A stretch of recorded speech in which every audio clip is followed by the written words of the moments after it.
In my previous video, I was speaking about how we might strive to discover that which makes us better able to assess what needs to be done as far as the world's concerned. And that if we look at it from a personal point of view, we may be able to offer some more valuable advice in this regard because we're not operating from a position of needing to fix or dominate. That was the point I was trying to make. I don't know if I made it very well. You probably noticed that what I said was incomplete. Let me illustrate the kind of problem that I just glossed over in my previous video. I once knew a fellow who seemed like, my goodness, he was just wonderful. He was sort of like John Lennon, very peaceful person, full of love and all these sort of things. This was the kind of person he appeared to be. Well, one day I was with him in his vehicle and we were in a parking lot. And he was just about to go into a parking spot when somebody darted in just ahead of him. Really deliberate, just very rude, very selfish. Anyway, this fellow, this John Lennon wannabe, went ballistic. He started cursing and swearing, and if he wasn't seated, he would have been jumping up and down. Oddly enough, the same thing happened to me a couple of years later, and when somebody did this to me, I laughed. I can't really explain why I laughed, but it just struck me as funny at the time. But to go back, this fellow who was supposedly so wonderful and loving and caring and peaceful and all the other things, such a together guy, it looked like it was all fakery. It was just posing. So, if you've been on the internet for any length of time, or if just by living, but it's really obvious on the internet, you run into a lot of these people who are seen to be faking or posing or what have you. Are these people just big fat liars? I don't think that's necessarily the case. They're not all charlatans. There are charlatans. There's people who want to sell you something. But I think in the vast majority of the cases, this isn't what's going on.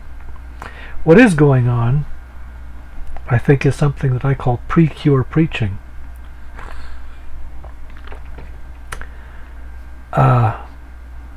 Precure preaching is when somebody believes in something so strongly, they act as if the truth of what they believe has already become manifest in them. Now I'll give you an example of this. A couple of years ago, I was talking to a fellow on the internet, and he told me that he was learning about mind over matter, that the mind was more powerful than matter, and you've heard this sort of thing before. And it was all a matter of training, of learning how to control the mind, and so on. And he said that he was able to eat poison, and it wouldn't harm him because the mind was more powerful than matter. I said, do you mean to say that if I was to give you a drink laced with arsenic, it wouldn't hurt you? He said, not at all, not at all. I said, that's great, that's really great. Tell you what, I'll jump on the next flight down there and I'll bring some arsenic with me.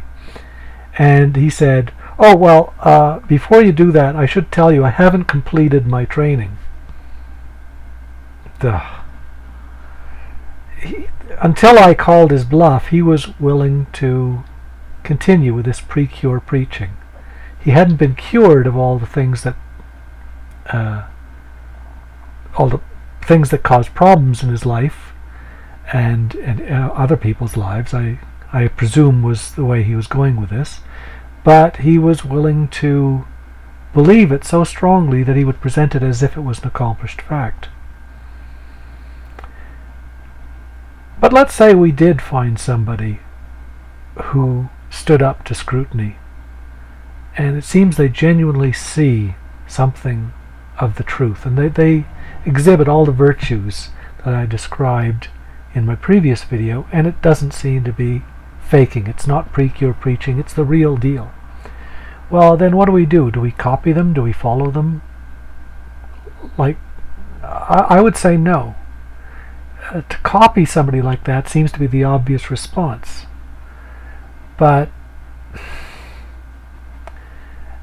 to do so, it's like being a robot. It's monkey see, monkey do. I would have to say that we could do more than simply emulate the person. How about if we find such a person, and I would say that in one form or another there are such people on the internet, or you can find out about such people. I would say find out what they believe, but perhaps even more important, find out what they've stopped believing. Find out how they see the world, but also find out what they've stopped seeing, or they don't bother seeing.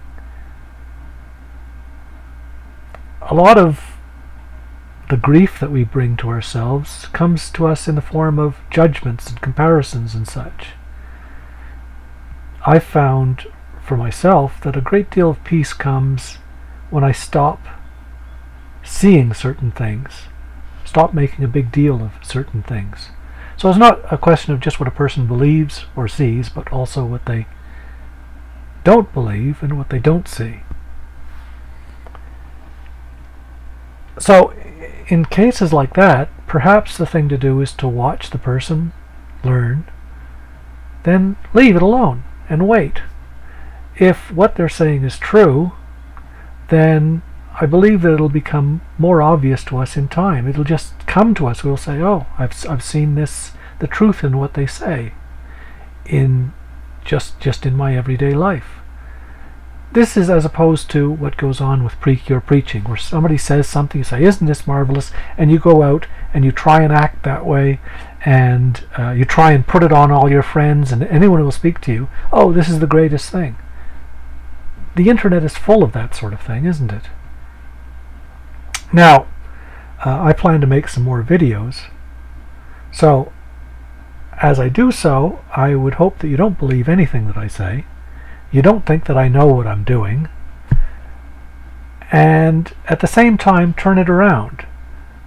Don't believe your own thoughts as you listen to what I'm saying, because you're going to be making a judgment before hearing.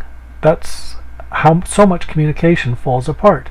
A judgment is made while the person is still speaking, and nothing is heard. And don't come into it assuming that you know what you're doing, because you probably don't. I don't, and you probably don't. Unless you really do. And if you do, please leave a comment below, because I'd like to hear from you. Thanks.